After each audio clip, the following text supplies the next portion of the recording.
ಯಾವಾಗೋ ಏನೋ ಒಂದು ಸೊಳ್ಳೆ ಕಚ್ಚಿದೆ.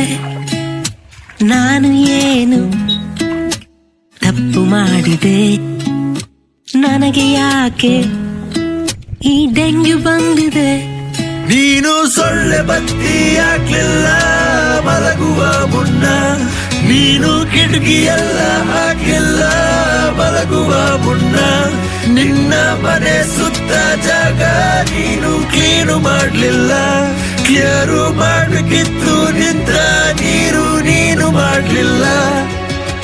ನನಗೆ ಯಾಕೆ ಡೆಂಗ್ಯೂ ಬಂದಿದೆ? ಈಗ ನನಗೆ ಅಂತ ಸಿಕ್ಕಿದೆ.